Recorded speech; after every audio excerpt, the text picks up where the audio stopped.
Hello, welcome to my channel. I'm All Things Wrestling, and today I'm going to be reviewing WWE Monday Night Raw, 3rd of February 2020. We are in Salt Lake City, Utah. Best of luck to everybody in Salt Lake City with your massive snowstorm. I hope all of you are safe and well as anybody else around the world suffering with weather like snowstorms, hurricanes or anything else. I hope everybody in the world is safe and healthy.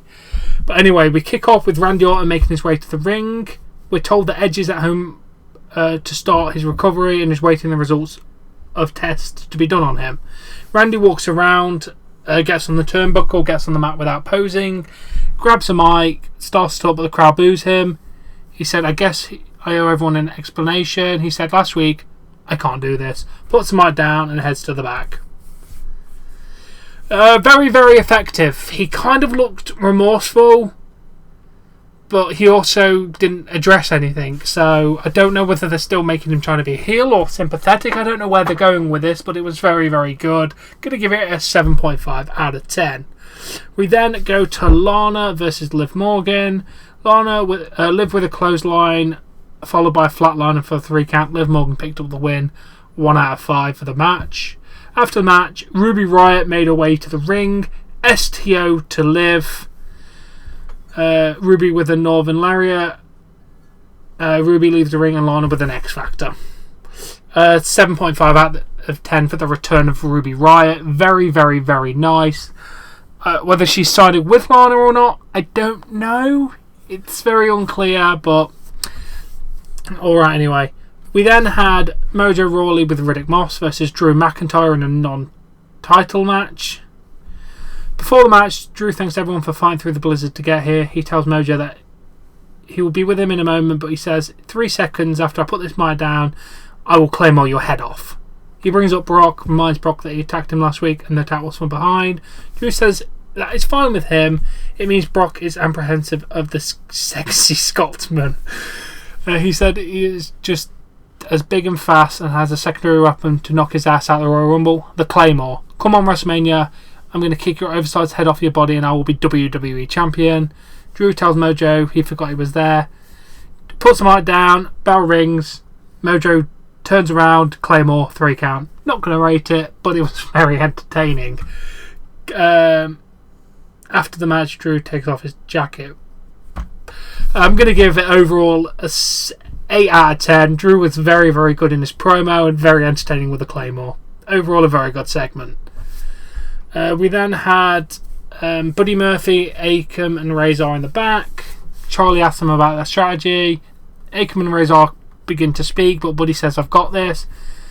They have already won the match because they are on the right side of history. They are with the Monday Night Messiah to lead the Raw into a new era. Seth Rollins shows up and said, tonight is a huge night.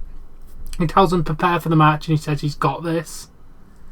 Seth says life has a funny way of working things out. He gets thrown out the Rumble and his WrestleMania dreams are dashed. Now he has a chance to face Brock Lesnar in Super Showdown if he wins a triple threat match. He said he has beaten Brock twice and he's taken his title twice. Drew has his heart set on facing Brock at WrestleMania. Drew needs to start preparing for a new opponent at WrestleMania. 5 out of 10, just average promos to be honest. Then we go to AOP and Buddy Murphy versus Kevin Owens and Viking Raiders.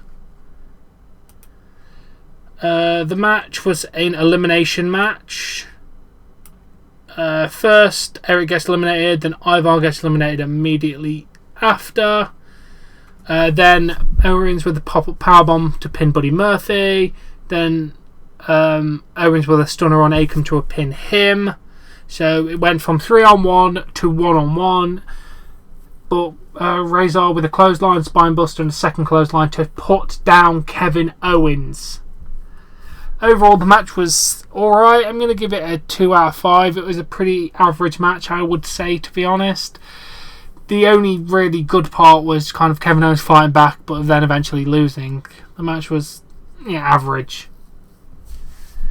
Then we move on to Ricochet being interviewed. He said it is his dream since he was 14 years old. He can prove it. He's one of the best, and tonight is that night. It seems unrealistic that he will get a title match. He isn't as big as strong as Bobby Lashley. He doesn't have a gang like Seth Rollins. Tonight he will prove that determination can outdo probability. 5 out of 10. Again, a pretty average promo. I do like Ricochet. Let's go Ricochet. Then we have Aleister Black versus Eric Young. Black Mass with a jumping knee. Then Aleister Black with a jumping knee and then a Black Mass. Not going to rate it because it was basically just a jobber match. Sorry, Eric Young. You deserve better, mate. You really do. Then Black gets a mic and tells you that when you were young and you were told you can grow up to whatever you want to be, then you realise it was the opposite. Black said that is not authentic. He's a firm believer in that people should be whoever they choose to be. That drives relentless competition. The lights go down. He sits in the centre ring and says, when he knocks down the Raw locker room, no light will seep in. He will cast shadows from the Black Mass. While you are laying there, you will realise it was done by a person who was told he could be whatever he wanted to be. 6 out of 10 for the promo. 6 out of 10. Aleister Black's got a lot of potential. They just need to kind of utilise it more. Then we have Huberto versus Angel Garza from NXT with Selena Vega. She brings out Angel Garza, who is Huberto's legitimate cousin. Yes, they are actually related. She went, I've hired him. He is the hottest Latino prospect. Standing next to me is your cousin. Angel tells his cousin that he's the leader of the family, so you answer to me. All you have done is to disgrace not just to him, but to all these people, the family and our Latinos. Huberto just slaps the mic out of Angel Garza's hand, and then they pull the ring mats up after a little bit of a brawl and hammerlock DDT to Huberto, and then Rey Mysterio runs down to stop any more damage, and then we have a match between Rey Mysterio and Angel Garza. Garza sets up for the hammerlock DDT on the floor, and the referee calls for the bow. And they hit the DDT, so it's a no contest match. To be perfectly honest, this was quite boring. To be perfectly honest, it was quite meh. The Angel Garza promo towards Huberto was a bit boring, and then yeah. Just going to give everything involved a flat out 2 out of 10. Not even going to rate the match. Just going to say everything was 2 out of 10. It did not click with me at all. Charlotte then comes out, whines about something, talking about who am I going to challenge, and then Rhea Ripley comes out, tells Charlotte that you did win the Royal Rumble and you get to challenge for any title at Mania. You already beat Becky and you've already beaten Bayley, but you know who you haven't beaten? Me. As a matter of fact, I've beaten you. If you're going to challenge for any title at Mania, well, and holds up the title. So yeah, they're going to do this match. Promo was alright, going to give it a 5 out of 10. Rhea was the only thing that saved it. Charlotte is quite bland and boring to me, to be honest. Not the best thrilled with Charlotte most of the time. Then Bobby Lashley gets interviewed. He says, asked for a battle plan and asked if he was distracted by his wife's loss. He said that they have plenty of time to celebrate when he gets what he deserves. He will beat Seth Rollins, he'll beat Ricochet, he will lay waste to both of them. Here's your spoil. He'll defeat Brock at Super Showdown and go on to WrestleMania and beat the holy hell out of Drew McIntyre at Mania. 5 out of 10, again, average. Asuka versus Natalya is our next match. Didn't want to see this match, to be honest. Asuka with the Asuka lock for the for the submission tap out. 1.25 out of 5. Pretty bland and boring, to be perfectly honest. What have they done to Asuka? Then Asuka gets a mic and says, I want a rematch for the Raw Championship. Then Becky Lynch makes her way to the ring and says, after ducking me for a full year, you want to fight me again? She sounds interested. She says beating Asuka at the Rumble gave her superpowers. She wants to drink from the fountain again. She says that she thinks she would put the title on the line so close to Mania. The only thing more fun than beating your ass once would be to do it again. You're on, Asuka. Becky stops Corey Sane from attacking him from behind. She says she has superpowers and she has eyes in the back of her head. 6.5 for the promo. Becky was quite entertaining. She just really needs a character change, to be honest. It was one of the best promos in the last hour, to be perfectly honest. And we're told that Charlotte Flair will be on NXT to answer Rhea's challenge. Definitely not. Definitely not going to be watching that. No to NXT. Thank you, WWE, for making that happen. Seth Rollins makes his way to the ring for their match. He said that good things happen to those who are on the right side of history. He wants the crowd to pay tribute to the victory earlier tonight by the AOP and Buddy Murphy. He said that it's time to dethrone Brock Lesnar again. He came home expecting to be a hero after beating Brock Lesnar, and then you crucified him. He's gonna do and save Raw, and people remember it in 100 years' time. He saved the industry.